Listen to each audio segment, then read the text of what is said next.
kita dilarang mengucapkan kata-kata. Kita hanya boleh mengucapkan kehidupan. Kalau kita berkarya, maka mestinya kita menjadi orang yang berdaya. Dan kalau kita menjadi orang yang berdaya, maka kita bisa berkelana kemana-mana. Tengah kota Athena di Yunani, kita akan bertemu dengan tokoh agama ortodok Yunani, namanya Paparis. Itu penampilannya persis dengan kiai-kiai di kita. Semua datang dari satu Tuhan yang sama. Nah, mestinya kan juga dua arah. Bagaimana orang-orang yang berpuasa juga menghormati, menghargai mereka yang tidak berpuasa. Kita ini tertinggal 100 tahun dalam nyari segala hal dari dunia barat. Bagaimana kita melihat dan memperlakukan Al-Quran sebagai kitab pengetahuan. Ada yang tidak ada di Google tapi ada di Quran. Apa itu? Iya, maksudnya ada banyak hal.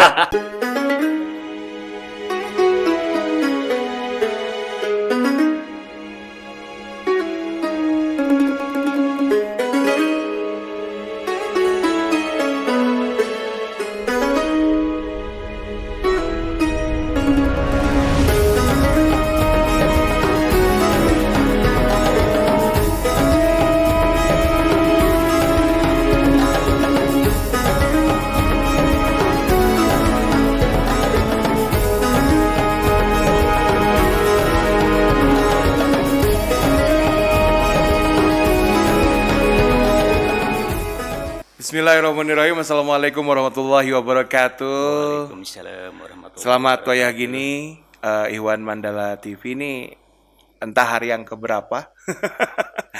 Nih kalau sudah mau dekat sudah menjalankan ibadah puasa tuh kita suka lupa ini tanggal berapa ya. Tahu-tahu ingat-ingatnya ya saking khusyuknya yang teringat itu adalah kapan THR cair sebetulnya begitu ya. Tapi semoga apapun aktivitas yang sedang Iwan Mandala TV kerjakan itu tentunya selalu penuh dengan karya, penuh dengan manfaat. Seperti yang dilakukan juga oleh narasumber kita kali ini, tadi juga sudah terdengar suaranya. Ada Bapak Dr. Agus Ahmad Safei. Luar biasa. Assalamualaikum. Waalaikumsalam warahmatullahi wabarakatuh. Terima kasih Kang Dado. Sehat-sehat. Alhamdulillah. Alhamdulillah. Sedang sibuk apa sekarang, Kang Agus? Sibuk mengerjakan hal kecil yang tak bernama. Mencabuti rumput liar di rumah, membereskan kursi yang agak berdebu dan segala macam ya, kayak gituan lah. Tapi ada pengaruh tidak? Maksudnya dalam hal karya ya, ketika dari masa normal ke pandemi kemarin yang semuanya serba online, untuk Pak Agus sendiri ada? Iya, saya kira yang pertama mungkin harus kita sadari bersama adalah tentang misi kita sebenarnya ya. Misi penghadiran kita ke atas dunia ini gitu ya. Karena kalau kita melihat misalnya di pemilu, di pilkada segala macam, para kontestan datang dengan misi dan visi, maka mestinya kita juga yang dihadirkan Tuhan ke atas dunia ini juga ada misinya. Dan misi itu sudah sangat jelas diberikan oleh yang menghadirkan kita ke atas dunia ini. Bahwa tujuan penghadiran kita, tujuan diselenggarakannya kehidupan dan kematian, menurut Al-Quran itu tidak lain adalah untuk menguji siapa yang terbaik karyanya di antara kita semua. Nah, jadi sebenarnya penghadiran kita, misi penghadiran kita ke atas dunia ini adalah untuk menguji siapa yang terbaik karyanya di antara kita semua. Nah, jadi segala macam hiruk-pikuk kehidupan kita urusannya sebenarnya dengan karya. Dengan karya, betul. Dengan karya. Karena untuk mengabadikan atau untuk nama kita dikenang masa depan gitu ya, dan hari ini kita dikenal begitu, itu adalah dengan karya. Ya, tapi sebenarnya kita berkarya kan bukan untuk mengabadikan nama kita, untuk membesarkan nama kita. Karena itu kalau kita melakukan itu semua, kita berkarya untuk membesarkan nama kita, untuk meneguhkan kebesaran nama kita. Saya kira nanti kita akan terbakar sendiri. Karena soal kebesaran nama, soal keabadian nama itu hak Tuhan, bukan hak kita sebagai makhluk. Oke. Gitu, ya. Mungkin seperti Rizky, kayak nuturkan gitu ya. Ya seperti begitulah. Tapi Kang Dodo, saya datang ke sini bukan untuk memberikan tausiah ya. Karena saya kira dunia ini sudah terlalu penuh dengan tausiah, Kang Dodo. Yang kedua, saya juga teringat dengan kata-kata Kiai Togog dari Benturo, katanya kita dilarang mengucapkan kata-kata. Kita hanya boleh mengucapkan kehidupan. Jadi apa yang bisa saya sampaikan bisa-bisanya adalah apa yang sudah saya lakukan. Oke. Nah, ngomong-ngomong apa yang sudah saya lakukan gitu ya. Nah, ini Pak Agus ini adalah salah satu yang boleh dibilang akademisi yang traveler. Ya, ya, ya, tukang mengembara. Nah, itu. Karena itu yang juga yang jadi apa ya istilahnya brand image dari seorang Bapak Agus Ahmad Sapei ini, Pak Dokter Agus nih. Apa sih yang mendorong Pak Dokter untuk mau bepergian begitu? Perintah Quran juga. Misalnya ada satu ayat Al-Quran yang menegaskan bahwa kita memang didorong untuk menjelajah kemana-mana. Jadi Allah ini sudah menjadikan bumi ini mudah bagimu, bagi manusia. Pamsu pimana kibiha, maka jelajahilah setiap sudutnya. Nah, jadi jalan-jalan itu jelas ada ayat Al-Qur'annya. Gitu ya, kita memang didorong untuk berkarya, berkelana gitu ya. Dan saya pikir kalau kita berkarya maka mestinya kita menjadi orang yang berdaya. Dan kalau kita menjadi orang yang berdaya, maka kita bisa berkelana kemana-mana. Gitu ya. Jadi saya pikir karya yang bagus kalau menurut saya adalah karya yang bisa menggerakkan. Di samping menggerakkan orang lain, menggerakkan masyarakat, misalnya agar lebih kreatif, agar lebih sejahtera, lebih berdaya, lebih segala macam, juga terutama harus bisa menggerakkan orang yang berkaryanya sendiri. Kalau misalnya dia seorang penulis, maka tulisan yang berdaya adalah tulisan yang bisa menggerakkan dirinya sendiri sebagai seorang penulis. Apa contohnya misalnya, dengan berkarya seorang penulis bisa berkelana kemana-mana, berkunjung kemana-mana, itulah tulisan yang berdaya. Gitu. Jadi setidaknya kalaupun belum bisa menggerakkan, tapi menginspirasi. Begitu ya. Saya kira memang ada tahap-tahapnya ya. Betul. Ada yang bisa menginspirasi dirinya sendiri, menginspirasi lingkungan terdekat, menginspirasi satu dua orang itu mungkin 1.000, 2.000, 3.000, 1.000.000 dan segala macam gitu ya. Tapi yang paling penting memang misi penghadiran kita ke atas dunia adalah untuk berkarya. Karya itu kan bisa macam-macam, karena kita orang kampus, orang perguruan tinggi, akademisi, maka salah satu bentuk karya yang paling dikenal secara luas di dunia kampus adalah karya tulis. Karya tulis, betul. Nah, tentu saja karya itu kan dari bahasa Arab amal sebenarnya ya, kreativitas gitu. Jadi bentuknya bisa apa saja. Kalau kita misalnya di Fakultas Dakwah, orang berkarya di Fakultas Dakwah misalnya bisa lewat tulisan, bisa lewat melakukan proses bimbingan, bisa melakukan proses dakwah lisan dan segala macam, atau melalui takwin duat dan seterusnya gitu ya, yang direpresentasikan oleh jurusan-jurusan kita di Fakultas Dakwah gitu. Nah, jadi tapi intinya adalah kita semua hadir ke atas dunia ini, berada di atas dunia ini, membawa sebuah misi yang sangat besar, misi untuk menghadirkan karya yang terbaik. Baik, ngobrol-ngobrol tadi tentang perjalanan nih, Pak Dr. Agus. Biasanya ketika melakukan perjalanan apa yang dicari di sana? Yang menjadi tujuan ke satu tempat itu kan pasti ada tujuannya. Nah, tujuannya itu apa biasanya? Pertama tentu saja tadi itu ya, ada motif yang sangat ilahiyah gitu ya, ada dorongan dari yang menciptakan kita semua untuk mendorong kita berkelana kemana-mana. Nah, tentu saja pekerjaan berkelana atau mengembar kemana-mana itu juga ada banyak tujuannya. Misalnya kita mengenali keagungan Tuhan, bahwa yang diciptakan bukan hanya kita, bahwa yang diciptakan bukan hanya Bandung, bukan hanya Jawa Barat, bukan hanya Indonesia, tapi luar biasa luas sekali. Kita dengan menginjakkan kaki kita di tanah yang baru, di tempat yang baru, kita berkenalan dengan orang-orang baru, mungkin juga berkenalan dengan keyakinan baru, paham baru, budaya baru, sehingga dengan itu semua kita punya kearifan budaya untuk belajar bahwa kebenaran itu ada di mana-mana sebenarnya.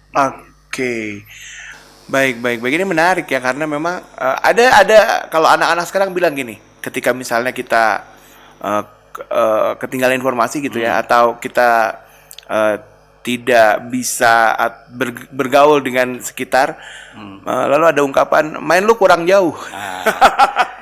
Iya, saya kira itu bisa dilihat macam-macam istilah itu ya. Bisa secara fisikal bahwa mainnya memang kurang jauh, atau yang kedua wawasannya yang kurang jauh gitu ya. Nah, karena itu saya pikir pengembaraan ini bisa dimaknai dua hal. Pertama, dari sisi Isro, ya, secara fisikal. Orang yang pengembaranya jauh, secara fisikal dia memang jauh mengembaranya secara geografikal gitu ya. Dia pergi kemana-mana, pergi ke Garut, pergi ke Tasik, pergi ke Ciamis, pergi ke Kanada, ke Amerika, ke Maroko, ke segala macam gitu. Itu Isra namanya. Fisik kita mengembara berangkat gitu ya secara fisikal. Ada juga pemaknaan secara mi'raj. Pengembaraan mi'raj ini adalah bagaimana pengembaraan pikiran kita, pengembaraan wawasan kita, pengembaraan pengalaman kita juga menjadi sangat jauh gitu ya. Jadi yang pengembaraan semacam itu kalau boleh dimaknai itu sebenarnya adalah sebuah peristiwa dalam tanda petik Isra Mi'raj.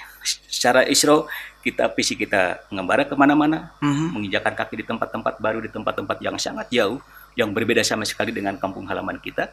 Yang kedua, secara Mi'raj kita juga diajak wawasan kita, ilmu kita, pikiran kita menjadi insightful, penuh pengalaman. Kita bertemu dengan hal-hal baru, dunia baru, nilai-nilai baru, budaya baru, dan segala macam yang itu semua membuat kita semakin berendah hati bahwa ternyata ciptaan Tuhan itu luar biasa sekali. Gitu ya.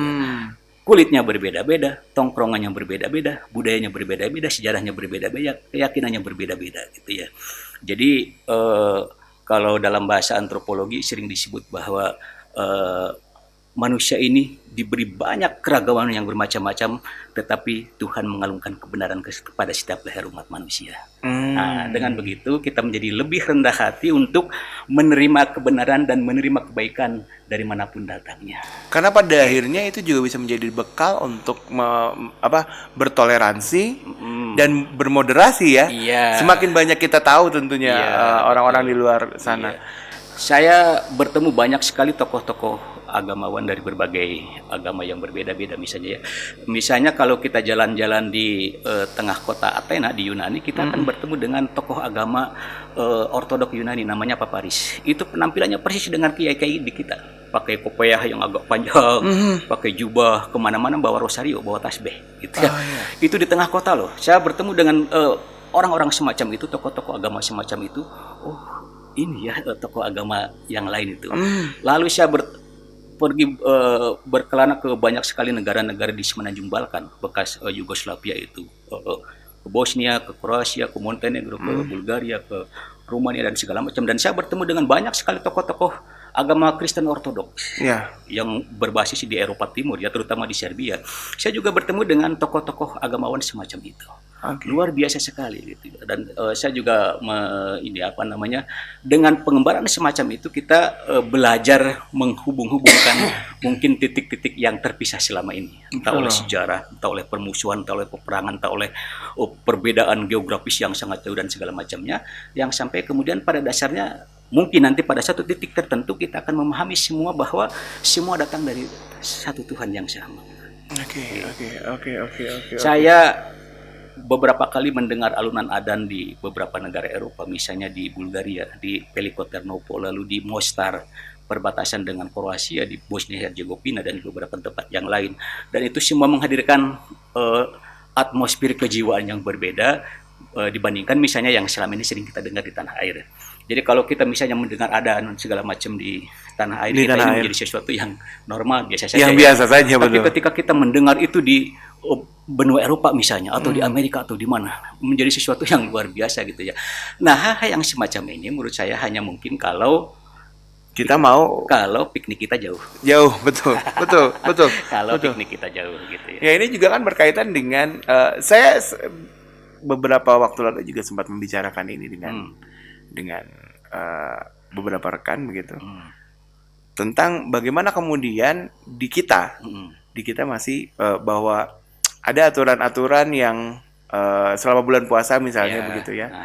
Yang kemarin juga sempat jadi polemik, ada saudara-saudara kita yang tetap membuka warung gitu ketika puasa, lalu kemudian ada sebagian yang tidak setuju dengan itu dan akhirnya melakukan hal-hal yang berimplikasi hukum begitu ya. Nah, padahal kita tanpa disadari bagaimana kemudian nasib saudara-saudara kita yang mereka berpuasa di mana mereka adalah minoritas di negara lain gitu ya. Ya itu dia yang kita butuhkan sebenarnya adalah kedewasaan dalam beragama. Kata kunci menurut saya adalah kedewasaan dalam beragama. Jadi kadang-kadang kita mungkin dalam beberapa hal agak sedikit itu ya, maturity kita dalam beragama agak harus ditingkatkan lagi. Tapi menurut saya kata kuncinya adalah bagaimana kita lebih dewasa dalam beragama. Lebih dewasa dalam beragama, tidak emosional, tidak apa namanya hal-hal yang lebih menonjolkan sisi emosinya ketimbang misalnya rasionya, logikanya dan segala macamnya gitu ya. Apalagi misalnya puncak dari beragama itu kan sebenarnya juga adalah soal bagaimana kita menghargai yang lain gitu ya. Dalam konteks puasa misalnya kita menuntut orang-orang yang berpuasa menghargai orang yang berpuasa. Nah, mestinya kan juga dua arah. Bagaimana orang-orang yang berpuasa juga menghormati, menghargai mereka yang tidak berpuasa, dengan berbagai alasan gitu ya. Betul. Nah, yang selama ini karena mungkin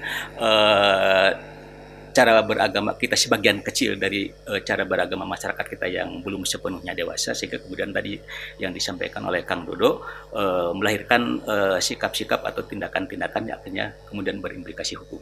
Nah, iya itu yang kadang-kadang miris gitu, Bang Reza. Nah, ini kembali lagi tentang karya. Oke. Kita di 2 tahun ini dipaksa untuk berakselerasi dengan teknologi. Semua serba online begitu. Nah, kalau menurut Pak Dr. Agus sendiri seperti apa sebetulnya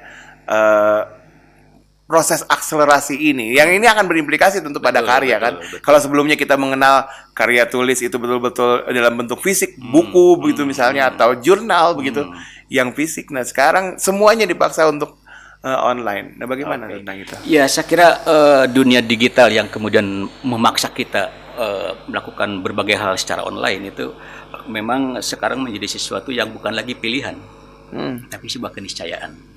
Gitu ya. Kalau dulu sebelum zaman pandemi datang menggunakan platform online mungkin sebuah pilihan. Ya. Tapi ketika pandemi ini datang, orang dipaksa semua untuk itu. Ibu-ibu juga harus mengerti belajar dengan Shopee, harus bayar dengan Shopee Pay segala macam gitu ya. Betul. Nah, ini ada bagusnya juga gitu ya. Ada proses akselerasi literasi digital bagi masyarakat kita. Kalau tidak ada pandemi mungkin proses literasi semacam ini lambat sekali. Harus ada pemaksaan secara massal dan itu yang terjadi. Sehingga kemudian akhirnya kita dipaksa pada keadaan mau tidak mau kita harus menerima hal ini. Nah, persoalannya sekarang adalah bagaimana kita umat Islam khususnya adalah memanfaatkan gitu ya keadaan yang serba digital seperti begini untuk tetap bisa berkarya. Nah, sekarang platform digital itu kan menyediakan banyak sekali saluran-saluran bagi kita untuk bisa berkarya.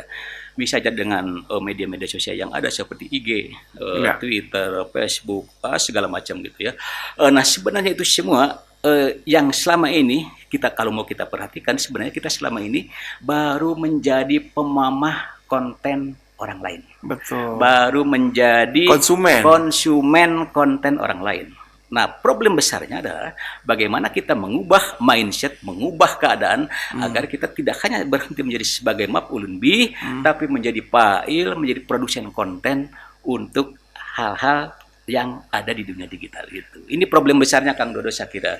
Bagaimana kita memberikan misalnya kepada para DKM, para pengurus masjid, para pengelola rumah-rumah ibadah keterampilan menulis, keterampilan digital sehingga mereka bisa mengisi dan memanfaatkan platform-platform, tidak hanya platform-platform konvensional, tapi juga platform-platform digital dengan konten-konten yang datang dari mereka sendiri, bukan hanya sekedar share segala macam yang kadang kala tidak kita pertimbangkan. Tapi saya pikir itu kan implikasi Pak Dokter ya, karena memang kita tidak seperti dunia Barat yang memang mereka sudah mempersiapkan diri dari jauh-jauh hari. Ada semacam yang di skip dalam perjalanan teknologi di negara kita, teknologi digital maksudnya ya. Bagaimana kemudian internet saja baru kita bisa berasa semua itu beberapa tahun belakangan ini begitu sampai ke tangan masing-masing tuh. Sedangkan kalau di barat sana, di dunia barat, di US misalnya itu sudah dari tahun berapa begitu. Iya. Dalam banyak hal kita memang banyak tertinggal ya. Belum mature gitu. Dalam banyak hal kita memang banyak tertinggal, bahkan ada ilmuwan muslim kita, salah seorang ilmuwan besar muslim di kampus ini menyebut kita ini tertinggal 100 tahun dalam nyari segala hal dari dunia barat. Gitu. ini saja sudah sesuatu yang sangat luar biasa. Bagaimana kita bisa melihat dalam dunia karya misalnya ya, yang rutin memenangkan hadiah Nobel itu siapa ya, dari Muslimnya berapa dan semacamnya. Lalu misalnya setiap tahun ada buku-buku, ratusan judul buku, ribuan judul buku dari para penulis Muslimnya yang mana, berapa banyak dan semacamnya. Nah ini menurut saya sebuah tantangan besar bagi Fakultas Dakwah kalau menurut saya, bagaimana ada proses yang sangat masif, ada sebuah strategi dakwah yang sangat luar biasa, bagaimana Fakultas Dakwah ini menciptakan sebuah mekanisme yang bisa memberikan pembekalan keterampilan-keterampilan semacam itu gitu. Misalnya untuk mengisi kekosongan di dunia digital seperti begitu, bagaimana misalnya Fakultas Dakwah merancang misalnya sebuah pelatihan pembekalan keterampilan jurnalistik untuk pesantren misalnya. Ya. Coba Kang Dodo bayangkan di Jawa Barat ini ada kurang lebih 16.000 pesantren. Jawa Barat itu 30% dari jumlah pesantren yang ada di Indonesia. Pertanyaan sederhananya, dari 16.000 pesantren berarti kurang lebih 16.000 kiainya. Paling sedikit, karena sangat banyak juga ya. Betul. Kira-kira dari pesantren-pesantren itu sudah mengkontribusikan judul buku berapa? Judul paper, artikel berapa? Nah ini pertanyaan besar yang harus kita jawab secara rendah hati, secara jujur, bahwa memang disitulah salah satu kelemahan kita. Oke.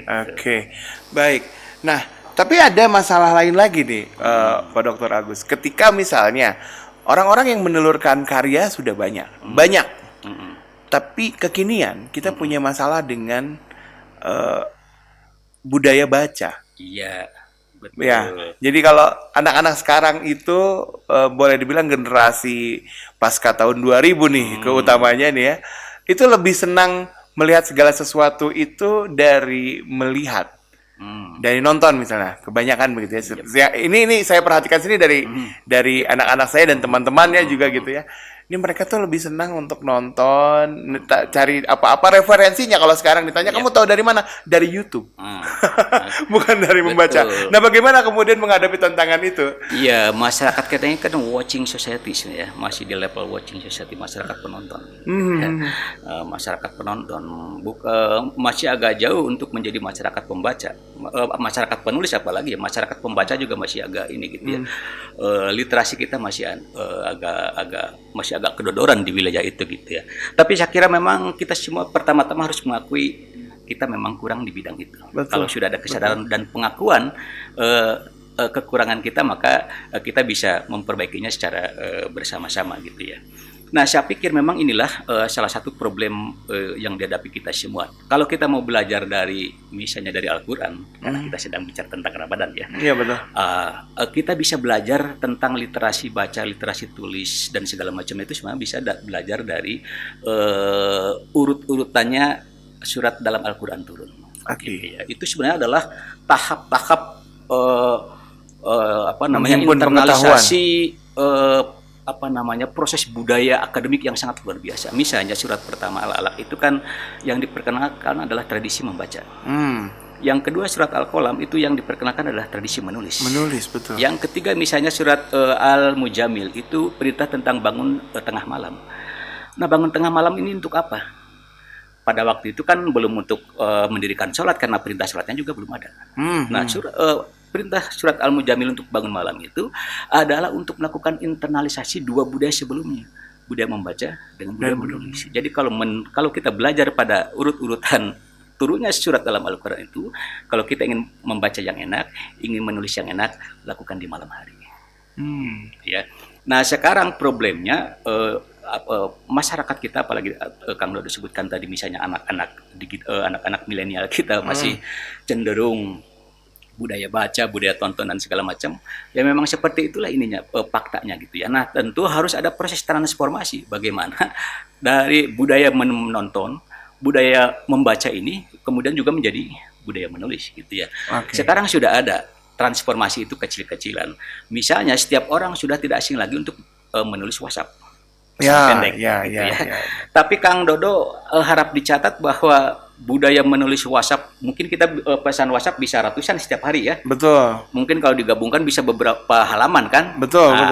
Tetapi kalau kita menulis WhatsApp atau menulis SMS atau apalah gitu, itu semua belum masuk tradisi tulisan. Itu masih tradisi lisan. Namanya second orality. tradisi kelisanan kedua. Kita mungkin baru sampai di tradisi kelisanan kedua yang akan sebentar lagi masuk ke dunia tradisi tulisan yang sesungguhnya. Nah, karena itulah bagaimana misalnya kita sekarang menyediakan media, menyediakan mekanisme bagaimana agar potensi anak-anak muda itu dalam hal menulis itu terfasilitasi. Gitu ya. Nah, inilah pentingnya kreativitas. Nah, kreativitas itu penting, tetapi menyediakan media agar kreativitas itu tumbuh itu lebih penting lagi.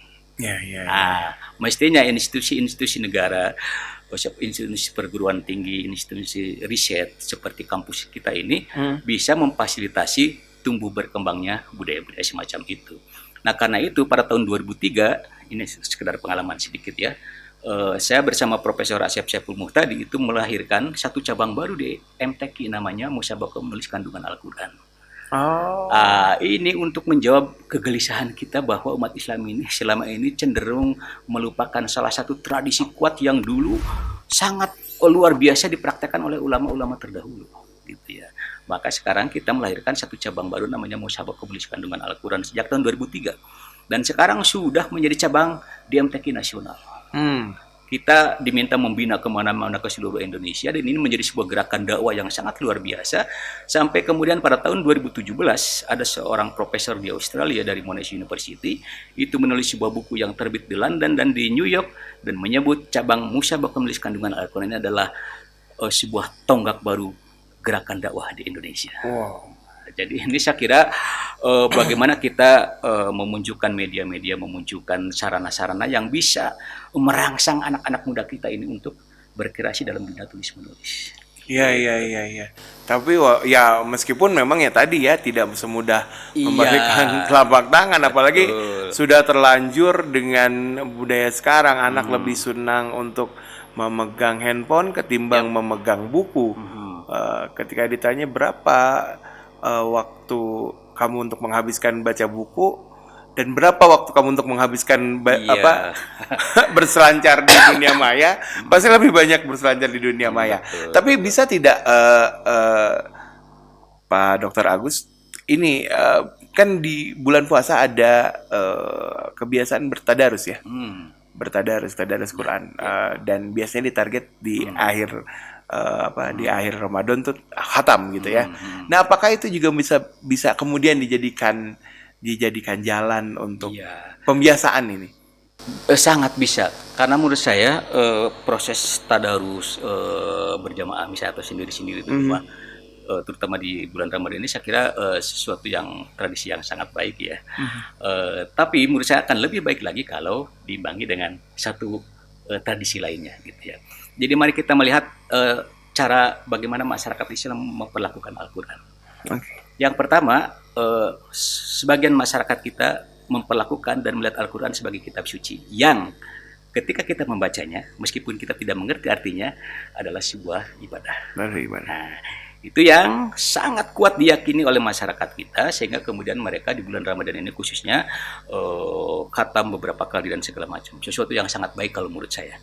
Nah, ada cara yang kedua dalam melihat dan memperlakukan Al-Quran. Di samping melihat dan memperlakukan Al-Quran sebagai kitab suci, yang membacanya juga adalah ibadah, juga bagaimana kita melihat dan memperlakukan Al-Quran sebagai kitab pengetahuan. Menurut saya salah satu sisi yang agak lemah dari tubuh umat Islam ini adalah melihat Al-Quran sebagai kitab pengetahuan. Kalau melihat Al-Quran sebagai kitab pengetahuan, maka kita akan memperlakukan Al-Quran, melihat Al-Quran sebagai sumber ilmu, gitu ya. Contoh sederhana, mohon maaf, saya misalnya karena saya kebetulan orang sosiologi, saya melihat Al-Quran dengan memperlakukan sebagai kitab pengetahuan, maka saya melihat bahwa Al-Quran adalah sumber inspirasi sosiologi yang sangat luar biasa. Dan kan itu saya menyebut Al-Quran di buku saya Sosiologi Islam itu sebagai kitab sosiologi. Gitu. Saking banyaknya sumber-sumber pengetahuan, sumber-sumber ilmu yang diberikan Al-Quran tentang sosiologi. Jadi selama ini orang berbicara tentang sosiologi hanya berbicara tentang pendapat orang tentang orang. Orang lupa apa pendapat yang membuat orang tentang orang.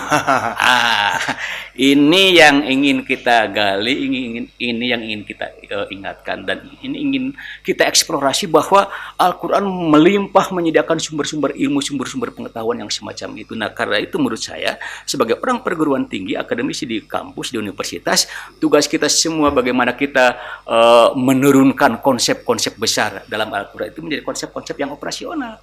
Gitu. Misalnya di Quran ada menyebut Al-Quran sebagai menyebut manusia sebagai anas. Di situ itu kan konsep sosiologi. Manusia sebagai makhluk sosiologis. Ada insan, manusia sebagai makhluk psikologis. Ada basar, manusia sebagai makhluk antropologis. Nah, ini saja membahas membedah itu saja ini sudah pekerjaan yang sangat luar biasa. Nah, kan itu menurut saya Ramadan ini adalah waktu yang sangat tepat bagaimana kita melihat Al-Quran secara lebih lengkap, memperlakukan Al-Quran sebagai kitab suci yang membacanya meskipun kita tidak mengerti artinya sebagai sebuah ibadah, tapi kita juga melengkapinya dengan memperlakukan Al-Quran sebagai sumber pengetahuan. Ada yang tidak ada di Google tapi ada di Quran. Apa itu? Iya, maksudnya ada banyak hal yang hari ini banyak ditemukan fakta-fakta yang kemudian ketika disandingkan, oh ternyata itu sudah ada dalam Al-Quran. Itu yang termasuk dunia digital ya. Dunia digital itu kan sebenarnya kita semua sudah tidak asing sebenarnya ya. Karena di tubuh kita sendiri juga melekat ada alat digital sebenarnya yang sering tidak disadari. Di belakang kepala kita ini ada microchip, apalah namanya, yang disebut sebagai protoplasmic memory. Protoplasmic memory ini adalah microchip yang ditanamkan, yang punya hidup kepada setiap makhluk hidup, khususnya manusia, yang kalau kita menyebutnya malaikat raqib dan atid. Gitu ya. Kalau dari dimensi yang lain itu adalah sebuah microchip, sebuah alat digital yang ditanamkan di ini. Jadi kalau sekarang kita berbicara tentang dunia digital, sebenarnya kita semua sudah sangat melekat perangkat digitalnya di betul. kita masing-masing sebenarnya gitu. Oke. Baik. Pak Dokter Agus, sebetulnya saya ingin ngobrol lama-lama tapi memang tidak terasa sudah hampir 30 menit kita bersama. Waktunya kita piknik ya. Ada yang ingin disampaikan sebagai kata penutup mungkin? Seperti yang saya sampaikan di awal tadi, mari kita isi misi kreasi ilahi, misi pengadilan kita ke atas dunia ini dengan karya-karya yang bermanfaat buat umat manusia, buat kehidupan kita bersama. Dengan berkarya kita menjadi berdaya, dengan berdaya kita bisa berkelana kemana-mana. Asik, luar biasa. Terima kasih Pak Dokter Agus. Sama-sama, Kang sudah hadir di Sarmada dan Iwan Mandala TV. Terima kasih juga sudah menyimak tayangan ini. Jangan lupa untuk like, comment, subscribe, dan jika memang bermanfaat, kenapa tidak untuk di-share begitu ya. Dan ada satu hal yang tadi menarik, berkarya. Kalau saya pernah mendapatkan satu quotes juga, kalau itu dengan dalam bahasa Sunda, mengpengora eueuban hirup ku karya. Saya Bigdado Firmansyah undur pamit. Assalamualaikum warahmatullahi wabarakatuh. Waalaikumsalam.